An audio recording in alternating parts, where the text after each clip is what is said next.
تو سنے میرے بھائیوں، ہم نے تم کو بخشا اور قیامت تک جو تمہارے مذہب پر ہوگا یعنی تمہاری تقلید کرے گا اس کو بھی بخش دیا۔ اے حنفیوں تمہیں مبارک ہو، کیا بات ہے۔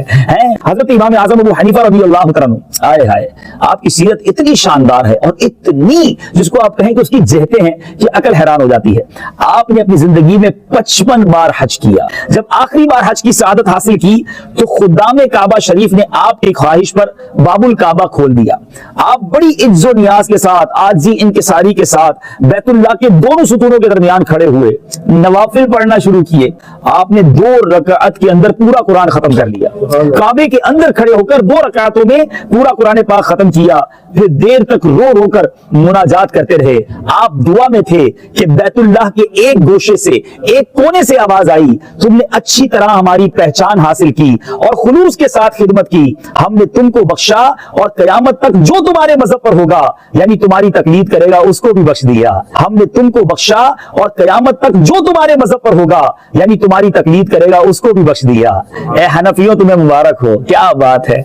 صدقے ضرور ہم پر بھی کرم فرمائے گا۔ اے میرے بیچ اسلامی بھائیو، کتنے خوش نصیب ہیں جو حنفی ہیں، جن کے ہاتھوں میں امام اعظم ابو حنیفہ رضی اللہ تعالیٰ عنہ کا دامن کرم آیا ہے۔ امام اعظم ابو حنیفہ رضی اللہ تعالیٰ عنہ پر نبی پاک علیہ السلام کا کیسا لطف و کرم تھا کہ مدینہ منورہ میں جب سرکار دو عالم صلی اللہ علیہ وسلم کے دربار میں امام اعظم حاضر ہوئے اور یوں سلام عرض کیا، السلام علیک یا سید المرسلین، تو روضہ انور سے جواب کی آواز آئی، وعلیک السلام یا امام المسلمین۔ سبحان اللہ، کعبے سے بھی ندا آ رہی ہے، وہاں سے بھی بشارت مل رہی ہے اور روضہ انور سے بھی سلام کا جواب آ رہا ہے۔ سبحان اللہ۔ ایک رات نبی پاک علیہ السلام کی خواب میں زیارت ہوئی۔ میٹھے میٹھے مصطفیٰ صلی اللہ تعالی علیہ وسلم نے ارشاد فرمایا، اے ابو حنیفہ، اللہ عز و جل نے آپ کو میری سنت زندہ کرنے کے لیے پیدا فرمایا ہے، آپ گوشہ نشینی کا ہرگز ارادہ نہ کریں۔ یعنی آپ کو منع فرمایا گیا، آپ نے بھی اختیار نہیں کی تھی گوشہ نشینی، نیت کی تھی، مگر نبی پاک خواب میں آ کر فرما رہے ہیں کہ آپ کو اللہ تعالیٰ نے میری سنت کو زندہ کرنے کے لیے پیدا فرمایا ہے، گویا امام اعظم کو چنا گیا۔ میٹھے میٹھے اسلامی بھائیوں، حنفی تو ہم ہیں، مگر یہ کیسے لوگ تھے کہ پورا دن تدریس اور علم میں مصروف اور رات اللہ کی عبادت میں مصروف۔ اللہ غنی۔ میٹھے اسلامی بھائیوں، امام اعظم کے بارے میں آتا ہے کہ آپ نے مسلسل 30 سال روزے رکھے، 30 سال تک ایک رکعت میں قرآن پاک ختم کرتے رہے، 40 بلکہ 45 سال تک عشاء کے وضو سے فجر کی نماز ادا کی۔ جس مقام پر آپ کی وفات ہوئی، ذرا غور کیجئے گا، جس مقام پر امام اعظم کا انتقال ہوا اس مقام پر آپ نے 7000 بار قرآن پاک ختم کیا۔ حضرت سیدنا عبداللہ بن مبارک کے سامنے امام اعظم پر کسی نے اعتراض کیا تو آپ نے فرمایا، کیا تم ایسے شخص پر اعتراض کرتے ہو جس نے 45 سال تک 5 نمازیں ایک ہی وضو سے ادا کی اور وہ ایک رکعت میں پورا قرآن کریم ختم کر لیتے تھے، اور میرے پاس جو فقہ ہے وہ میں نے انہی سے سیکھا ہے۔ آپ نے اکثر بزرگوں کے بارے میں سنا ہے کہ جی روزانہ ایک قرآن پڑھتے تھے۔ کوئی آگے جاتا ہے وہ کہتا ہے جی رات کو کھڑے ہوتے تھے، ایک ٹانگ پہ ایک قرآن پڑھتے تھے، دوسری ٹانگ پہ کھڑے ہو کے دوسرا قرآن۔ جس نے تھوڑی لمبی چھوڑنی ہوتی ہے وہ کہتے ہیں جی 3 قرآن روز کی۔ کھونٹی گاڑی ہوئی تھی دیوار میں، کچھ بھی سمجھ لیں، ہک لگایا ہوا، اس کو پکڑ لیتا اور ایک ٹانگ اٹھا لیتا، بسم اللہ الرحمن الرحیم سورہ فاتحہ سے قرآن پڑھنا شروع کرتا اور اٹھائی ہوئی ٹانگ زمین پر اس وقت رکھتا تھا جب پورا قرآن ختم کر لیتا تھا۔ اس لیے کہ حضور آپ کے مجاہدوں کی ابتدا کیا تھی؟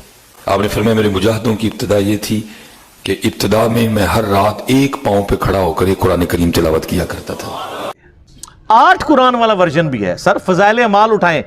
یہ میں یعنی کوئی زبانی کلامی باتیں نہیں کر رہا ہوں، یہ وہ ٹیکسٹ بک ہے جس کے بارے میں دعویٰ کیا جاتا ہے قرآن کے بعد سب سے زیادہ دنیا میں پڑھی جانے والی کتاب ہے فضائل اعمال۔ تو یہ فضائل اعمال میں لکھا ہوا ہے میرے بھائی کہ ایک بزرگ تھے روزانہ ایک قرآن پڑھتے تھے، ایک اور بزرگ کا لکھا ساتھ کہ وہ 3 قرآن روزانہ پڑھتے تھے، پھر آگے کہتے ہیں 8 قرآن بھی روزانہ پڑھتے تھے۔ اور پھر لکھا کہ امام ابو حنیفہ رحمہ اللہ تعالی رمضان شریف میں 61 قرآن پڑھتے تھے۔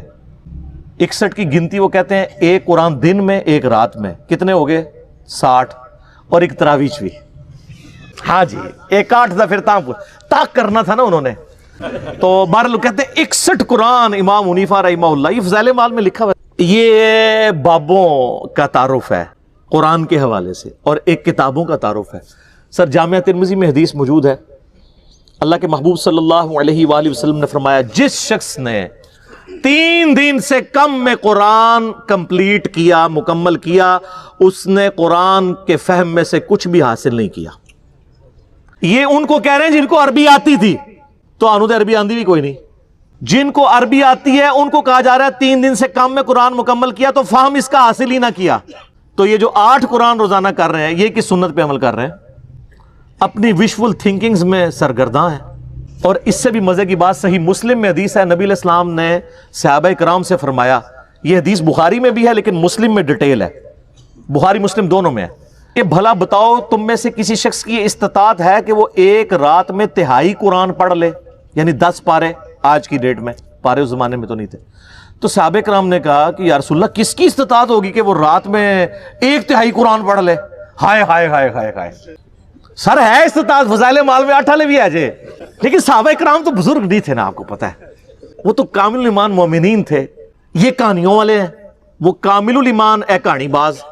تو صحابہ نے کہا یا رسول اللہ کسی کی استطاعت نہیں. تو آپ نے فرمایا کہ سورۃ الاخلاص پڑھ لو، یہ 1/3 قرآن کے برابر ہے، 1/3 قرآن کے برابر ہے. اپنے نظریات کے اعتبار سے بھی، کیونکہ قرآن حکیم کا 1/3 عقیدہ توحید ہے، اور چونکہ سورہ اخلاص توحید کی جڑ ہے، اس اعتبار سے بھی تعلیمات میں بھی یہ 1/3 ہے قرآن کا، اور فضیلت میں بھی. اچھا اگر یہ کہتے ہیں نا کہ ہمارے بزرگ جو 8 قرآن پڑھتے تھے وہ 24 بار پڑھتے سن سورہ اخلاص، پھر تو ٹھیک ہے. 8 × 3 = 24. 24 ٹائمز اگر سورہ اخلاص کوئی پڑھ لے اور 8 قرآن روزانہ کے، اگر یہ کہتے ہیں پھر تو ٹھیک ہے. لیکن آپ کو بھی پتا ہے کہ انہوں نے یہ نہیں کہا ہوا، کیونکہ اس پہ پوری رات ایک ٹانگ پہ کھڑا نہیں ہونا پڑتا. سورہ اخلاص اگر کسی نے پڑھنی ہے 3 دفعہ کتنا ٹائم لگتا ہے. اور آپ کو ایک اوریجنل مدنی لطیفہ سناتے ہیں. یہاں پہ جیلم ہمارے شہر کے اندر تبلیغی مرکز ہے. کبھی کبھار میں زور کی نماز میں وہاں چلا جاتا ہوں، تو زور کی نماز کے بعد نا فضائل اعمال کی تعلیم ہوتی ہے. اب وہ عالم دین ہے جو وہ فضائل اعمال پڑھ کے سنا رہے ہوتے ہیں، اور سامنے مدرسے کے بچے بھی ہوتے ہیں. تو میں نے اپنے بچوں کو پابند کیا کہ تم نے بھی سن لیا کرو تعلیم نا. اب میرا ایک بچہ ماشاءاللہ 10 سال کا ہے اور ایک آلموسٹ 11 سال کا. تو یہ میں 5-6 مہینے پہلے کی بات کر رہا ہوں.